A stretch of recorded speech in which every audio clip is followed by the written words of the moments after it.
When you think of celebrities and cars, who comes to mind? Some people might think of Matthew McConaughey and his Lincoln commercials, Brie Larson and her Nissan commercials, or Mike Wazowski and his sick new ride. But I have a different name for you. Muhammad Ali. Yeah, that Muhammad Ali. The boxing legend, the civil rights activist. Every college freshman dorm had that photo of him standing over Sonny Liston. But did you know that he had a car company based out of Brazil? Tape up your hands and buckle up, because this story is gonna float like a butterfly and sting like a... I'm not gonna finish that sentence. Big thank you to Off the Record for sponsoring this video. Did someone have a little bit too much fun over the long weekend and ended up with a ticket? Couldn't be me. But luckily, Off the Record is here to help. They've got a network of attorneys and they offer a full refund if they're not able to either reduce or keep the ticket off your record. So what are you waiting for? Save your money. Register now and use code DONUT to get 10% off your first ticket at offtherecord.com/donut. Baby, your future is looking bright. Looking right into the sun. These are not safety glasses. First off, how does someone like Muhammad Ali and a small Brazilian car company like Puma meet? In order to find out, we need to do a little bit of backtracking to answer questions like, what is Puma and what kind of car was it? Or how did Muhammad Ali get involved? Before we get all to that, we'll first need to take a brief look at the history of the car industry in Brazil.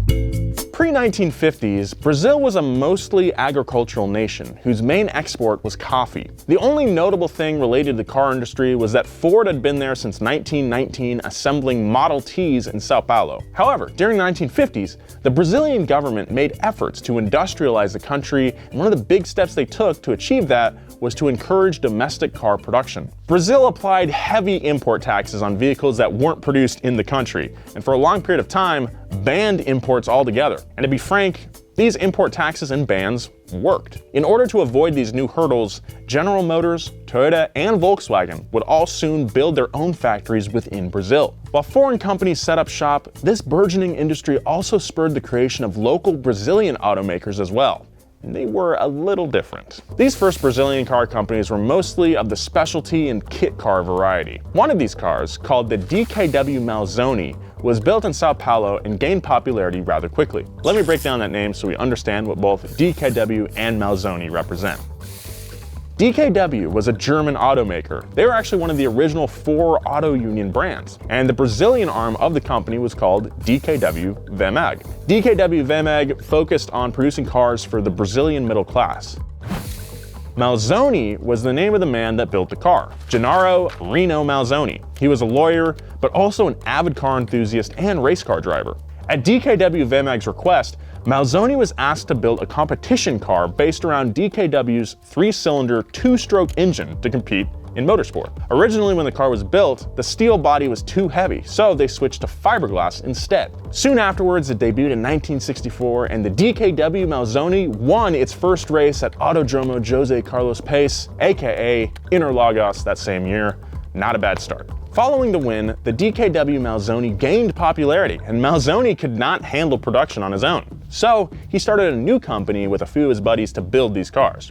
They called it the Lumimari Company. Something to keep in mind is that it was very hard for these small companies to keep up with the big brands from outside Brazil. Lumimari production had started around 35 cars a year, but very quickly increased to 100. There were 2 versions of the Malzone. The first version was called the Spartan. It was used for racing and lacked in the luxury department since it had little to no internal comforts, so it was a pretty fitting name, I'll give them that. The other version was geared towards the general public and was built to be more sophisticated. It had upgrades like leather upholstery to have that higher end feel. In 1966, the Lumimari Company was renamed to Puma. The Malzone was now known as the Puma GT. Not a terrible idea, since saying, oh, I bought a brand new DKW Malzone probably doesn't sound as enticing as, I bought a brand new Puma GT. Hell yeah, dude. This new version took the leap from a limited production car to a fully realized vehicle for consumers. It sported a refreshed design that had smoother lines and was designed with a greater focus on daily driving. The car was an instant success and was praised for its awesome looks. It was awarded Brazil's most beautiful car by the magazine Quattro Rodas, which included in its jury the Italian Carrozzeria Nuccio Bertone, who was the designer of the Lamborghini Mira, the Espada, and the Countach, so pretty big get for the magazine. Meanwhile, in 1967, Volkswagen purchased DKW and halted manufacturing of any DKW-specific part. Without a DKW chassis and motor to source, the Puma GT needed to change its design.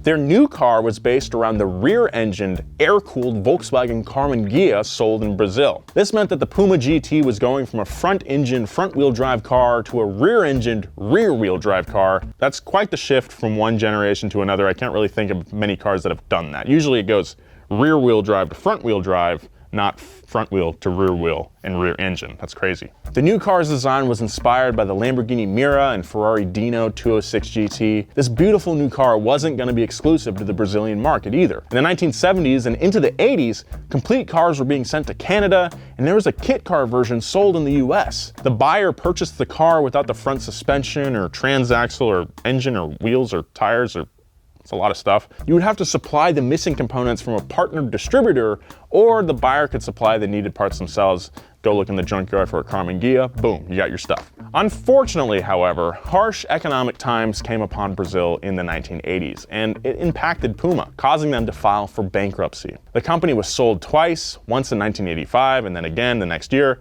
and that, ladies and gents, is when Muhammad Ali comes into the picture. In 1986, while the company was being sold for the second time, the production rights had been sold to a firm called Araucaria Vehicles. I did my best. Surprisingly, even during this gloomy transition period for Puma, they still had one loyal employee that was still trying his best to help them. Puma had a representative in Texas named Kevin Haynes. Why is this important? Well, he was friends with Muhammad Ali. Haynes mentioned Puma to Ali and convinced the retired boxer to invest in the company. But I'm not even sure Haynes would have been expecting how involved Ali was about to be. Muhammad Ali took Haynes up on his offer and actually went down to Brazil with an engineer and an additional consultant, along with a lawyer and a buddy, to learn more about Puma. Soon after, he formed the Ali vehicle industry and decided they would produce a new version of the Puma GT called the Ali Stinger. The car's development started quickly, and according to an article from 1987, there were 20 prototypes of the Stinger made with a Porsche Flat 6 from the 911 inside. There were going to be 3 different versions of the Ali Stinger offered: a hardtop, a convertible, and the most expensive version that would have had a sophisticated finish with white and red seats for a sportier appearance. The hype for this car was building. Muhammad Ali remained heavily involved from here on out as well. He told the press all the things you'd want the legendary Muhammad Ali to say about his car. The Folha de Sao Paulo newspaper quoted him saying, "The car will be as I was in the ring. It will flutter around like a butterfly and sting like a bee." He was showing up in ads for the car. Tell me this isn't cool. This is sick. Ali had plans to expand sales to North America, Europe, and Saudi Arabia. Ali would need help with that last part, so he formed a deal with quite an interesting fellow named Mohammed Al-Fassi. Mohammed Al-Fassi, or self-proclaimed Sheikh Mohammed Al-Fassi, was a Moroccan Saudi businessman related by marriage to the Saudi royal family. This guy is in the running for one of the most absurd people to have ever lived, okay? It was rumored that he had a 170-member entourage, an extra limousine for his personal camera crew, and at one time he had a title so long that it took up a full page on his passport. Al-Fassi was known to send $50 to complete strangers if they wrote him a hard luck story, and he was quoted as saying, "I'm using all my power to help people. Muslim, Jewish, it doesn't matter. I feel like I'm helping people and it gives me satisfaction." I kind of like that. In 1982, though, the Diplomat Hotel in Hollywood, Florida, demanded that he pay his $1.56 million bill. Al-Fassi came back and sued the hotel for $1 billion, claiming malicious prosecution. This guy was on another level. If you're liking the story so far, go ahead and hit that like button. It actually really helps us out, and that's all I'll ask. So what did Muhammad Ali and Mohammed Al-Fassi have planned? Well, Ali brokered a deal with Sheikh Al-Fassi to order 400 special editions of the Puma P108 convertible to be called the Puma Al-Fassi and sell them throughout the Middle East. Some sources say it was 440 cars, others say 1,440 cars? With Alfasi being involved, who really knows? 2 prototypes were built around 1988 and 89 with a big ol' Alfasi badge on the rear and with smaller badges on the quarter panels. The cars were going to be imported from Brazil, but before they were sent off, they're actually going to be modified in order to pass European car standards. Basically, the whole car was widened, the headlight design was tweaked to be square sealed beams instead of round, and the dash and interior materials were upgraded with wood. Now at this point, everything seems to be going pretty well, right? So why hasn't anyone heard of these cars? Well, remember when I mentioned how eccentric Alfasi was? That came back to bite him. Mohammed Alfasi publicly declared support for Iraqi dictator Saddam Hussein during the Gulf War. This declaration resulted in him being put under house arrest in Saudi Arabia for 3 years and then eventually banished from Saudi Arabia altogether. He fled the country and took any movable assets he could with him, including 2 Boeing 707s. His remaining assets and accounts were either confiscated or frozen, killing his deal to bring over the Puma Alfasi. This was a fatal blow to Puma and Muhammad Ali's brand because there was $36 million invested into the production of the cars for Alfasi. Muhammad Ali was forced to give up production rights of the Puma to another company called Alpha Metals, who produced the final run of Pumas in Brazil.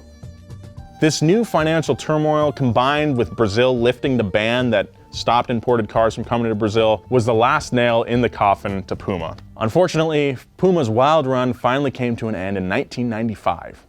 Until it came back, what?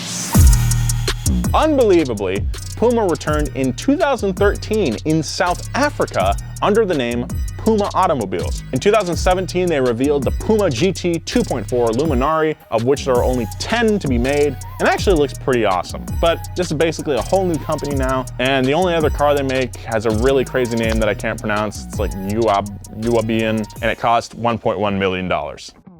Most people only remember Muhammad Ali for his boxing, but his brief stint in the car industry is without a doubt one of the craziest stories we've told on this show. There probably isn't another instance of a sports icon who tried to sell cars to a self-proclaimed sheikh in Saudi Arabia using a South America-based car company that was facing constant financial struggles. But you know what? I can't blame him for trying.